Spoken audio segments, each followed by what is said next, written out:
السلام علیکم دوستو، ہم جس مقام پر بھی ہیں اور جو کچھ بھی ہیں اس میں ہمارے والدین کا بہت بڑا کردار ہے۔ انہوں نے ہمارے لیے زبردست قربانیاں دی ہیں۔ انہوں نے ہمارے لیے دن کا چین اور راتوں کی نیندیں قربان کی ہیں۔ خود بھوکے رہ کر ہمیں کھلایا، خود پیاسے رہ کر ہمیں پلایا، اپنے سونے اور جاگنے کے اوقات کو ہمارے اعتبار سے تبدیل کر لیا۔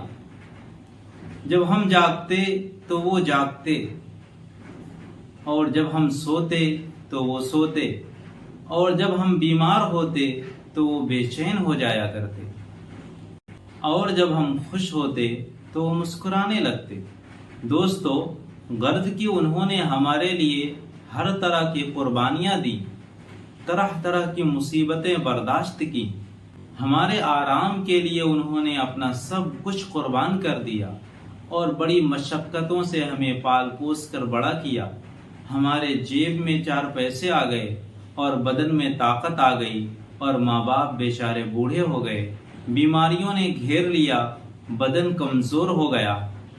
اب انہیں ہمارے سہارے اور بہترین حسن سلوک کی ضرورت ہے۔ لیکن افسوس، جن ماں باپ نے بڑی محبت کے ساتھ پال پوس کر بڑا کیا، اکثر اولادیں بڑھاپے میں ان کا ویسا خیال نہیں رکھتی جیسا رکھنا چاہیے۔ آئیے دیکھتے ہیں کہ قرآن کریم ہمیں کیا حکم دیتا ہے۔ اعوذ باللہ من الشیطان الرجیم، بسم اللہ الرحمن الرحیم۔ وَقَضَى رَبُّكَ أَلَّا تَعْبُدُوا إِلَّا إِيَّاهُ وَبِالْوَالِدَيْنِ إِحْسَانًا إِمَّا يَبْلُغَنَّ عِندَكَ الْكِبَرَ أَحَدُهُمَا أَوْ كِلَاهُمَا فَلَا تَقُل لَّهُمَا أُفٍّ وَلَا تَنْهَرْهُمَا وَقُل لَّهُمَا قَوْلًا كَرِيمًا۔ ترجمہ: آپ کے پروردگار نے فیصلہ فرما دیا ہے کہ تم لوگ اللہ کے سوا کسی اور کی عبادت نہ کرو، ماں باپ کے ساتھ بہترین سلوک کرو۔ اگر تمہارے سامنے ان دونوں میں سے ایک یا دونوں بڑھاپے کو پہنچ جائیں تو ان کو اف تک نہ کہو اور نہ ان کو جھڑکو، ان کے ساتھ خوب ادب سے بات کرو۔ اور اگلی آیت میں ارشاد فرمایا، وَاخْفِضْ لَهُمَا جَنَاحَ الذُّلِّ مِنَ الرَّحْمَةِ وَقُلْ رَبِّ ارْحَمْهُمَا كَمَا رَبَّيَانِي صَغِيرًا۔ ترجمہ: ان کے سامنے نیاز مندی سے عاجزی کے ساتھ جھکے رہو اور دعا کرتے رہو، اے میرے رب، جیسے ان دونوں نے بچپن میں میری پرورش کی تھی، آپ ان دونوں پر اسی طرح رحم فرمائیے۔ چنانچہ پہلا حکم اللہ سے متعلق دیا گیا کہ انسان کو خدا ہی کی عبادت کرنی چاہیے اور خدا کے سوا کسی اور کے سامنے اس کی پیشانی جھکنی نہیں چاہیے۔ دوسرے، والدین کے ساتھ بہتر سلوک کا حکم دیا گیا، اور خاص طور پر جب وہ بڑھاپے کو پہنچ جائیں، جبکہ انسان کو قدم قدم پر مدد کی ضرورت پڑتی ہے اور مزاج میں تیزی پیدا ہو جاتی ہے، تو خاص طور پر ان کے ساتھ صبر و برداشت اور تحمل سے کام لو۔ جھڑکنا تو دور کی بات ہے، انہیں اف تک نہ کہو اور اسی پر اکتفا نہ کرو، بلکہ ان کے لیے دعا کرتے رہو،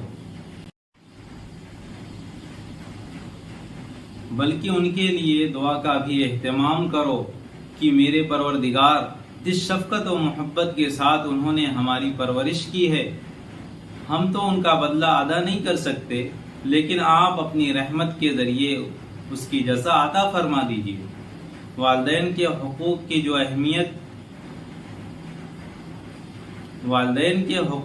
اہمیت ہے، اس کا اندازہ اس سے کیا جا سکتا ہے کہ اللہ تعالیٰ نے اپنے حق کے ساتھ والدین کے حق کا ذکر فرمایا کہ میرے ساتھ شرک نہ کرو اور والدین کے ساتھ حسن سلوک کرو۔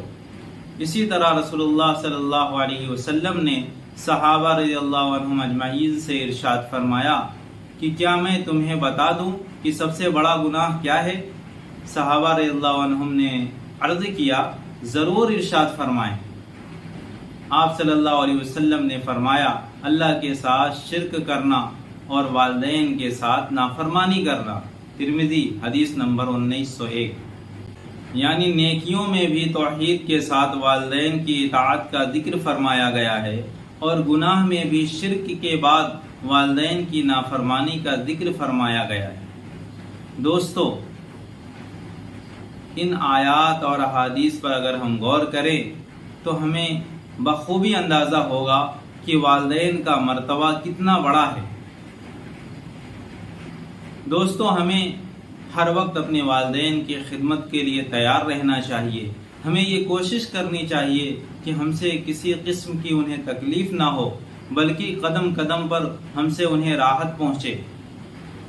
ہم ان کے آرام کا اور سکون کا ذریعہ بنیں۔ جس طرح انہوں نے شفقت اور محبت سے ہمیں بچپن میں پالا ہے، اسی طرح سے ہم بڑھاپے میں ہر وقت ان کی خدمت کے لیے حاضر رہیں، ان کی دعائیں لیتے رہیں اور خود بھی ان کے لیے خوب دعا کا اہتمام کرتے رہیں۔